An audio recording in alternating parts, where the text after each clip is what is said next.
Hello, Aquarius, Sun, Moon, Rising, and Venus signs. Kamusta kayo? Sana po'y nasa mabuti kayong kalagayan. Welcome back po sa Star Tarot. At kung bago kayo dito, welcome din po kayo. Please subscribe, like, share my videos, and leave me a comment kung naka-resonate po kayo. Thank you. So, first card ni Aquarius is adversity. Sabi dito, see the gifts in challenge. One can be taught within the calm, but the greatest lessons are learned from the storms. Diba? Totoo naman. Kung napapansin ninyo, diba? Kapag mayroong mga challenging situations na dumadating sa buhay natin, meron tayong natututunan from it.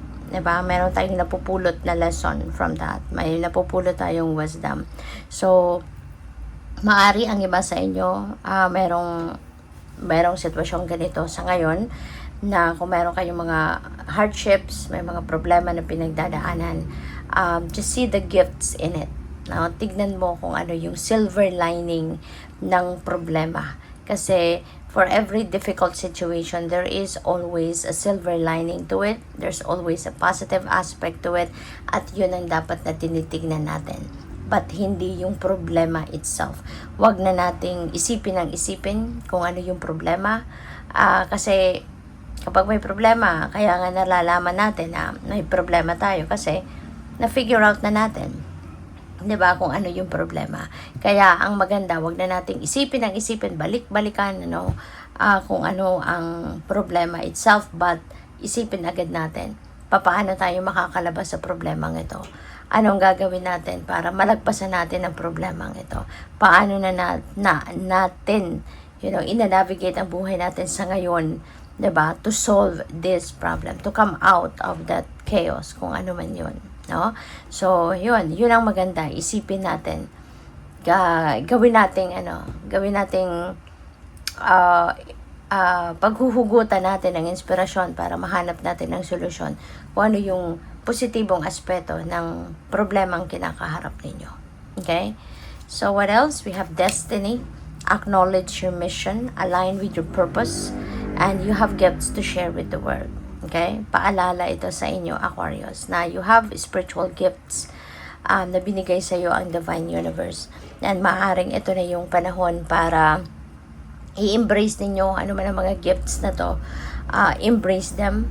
Okay? Para embrace them and gamitin mo yung mga gifts na to para ma-carry out mo kung ano yung purpose mo sa buhay or kung ano yung mission ninyo sa buhay. Okay?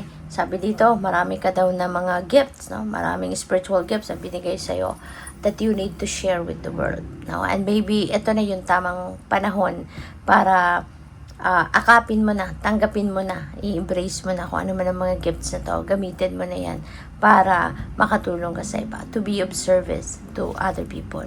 So we have strength. Yan, maaring kailangan mo lang ngayon ng lakas ng loob para magawa ito. Kasi baka ang iba sa inyo, alam nyo na, matagal nyo nang alam na meron kang yung spiritual gifts. Alam mo na isa kang healer, alam mo na isa kang psychic, alam mo na isa kang mystic. Pero maaring hindi mo siya inaakap na buong buo or hindi mo talaga siya inaakap at all. Kasi baka may takot ka na kaya mo ba itong gampanan. Diba?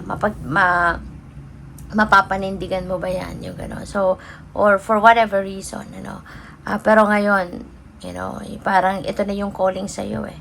Diba? Acknowledge your mission. And your mission is to share your gifts sa mundo, sa mga tao. Lakasan mo lang ang inyong loob. No? Lahat tayo, innate sa atin lahat yan, yung inner strength. Kaya, lakasan mo ang inyong loob. Gisingin mo yung courage and inner strength sa loob mo. Kasi kaya mo yan.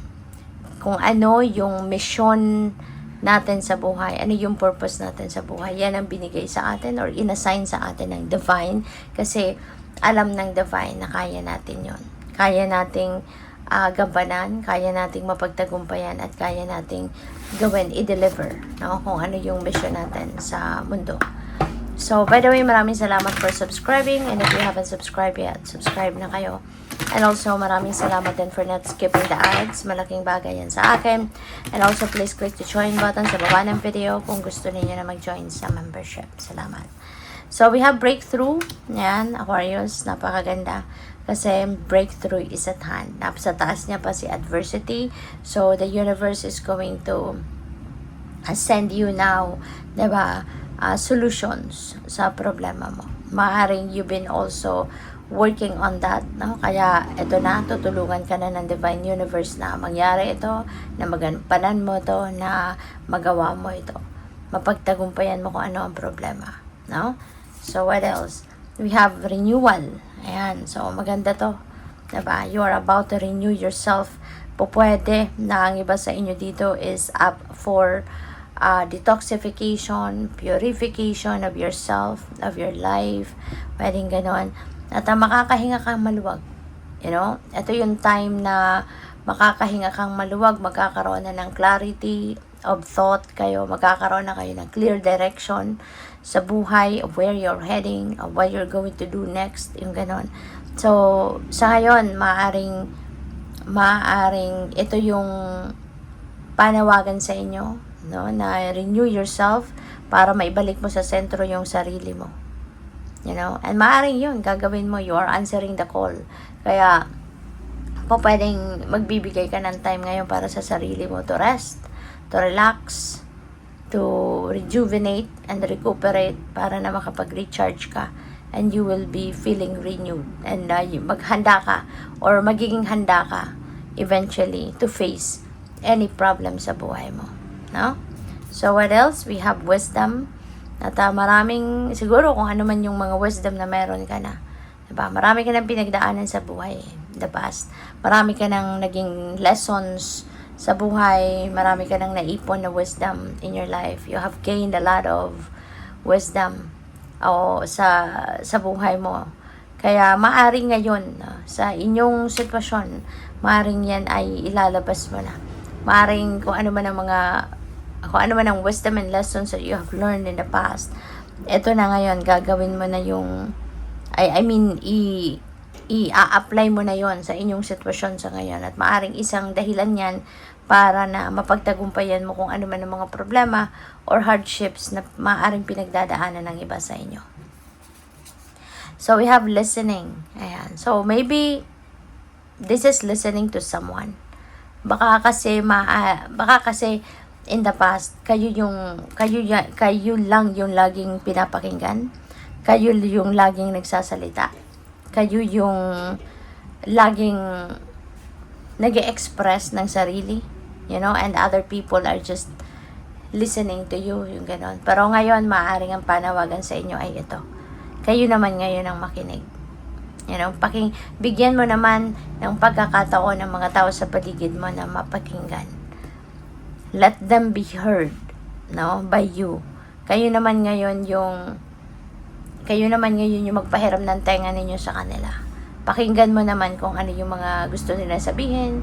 Pakinggan mo naman kung ano yung mga gusto nilang iparating sa'yo, i-express sa'yo, yung ganon. Possible din, na yung listening na to is listening to your intuition. Kasi, lalo-lalo na sa mga pinagdadaanan ng iba sa inyo, kunyari, meron nga kayong adversity. Kasi, syempre, iba-iba tayo ng sitwasyon. For some of you, may resonate with adversity. Some of you may not. No? So, but for those of you, na nakaka-resonate sa mga messages dito sa ngayon, this could be the advice sa iyo ng divine. No, na makinig kayo sa iyong intuition. Kasi yung intuition ninyo, that is divine guidance. Your intuition ninyo is what you're going to be, yung intuition ninyo is something, no, na kailangan ninyong pakinggan para madala kayo, magabayan kayo patungo doon sa kung saan kayo dapat mapuntang direksyon. Okay? Good luck. Thank you for watching. Love and light. Namaste.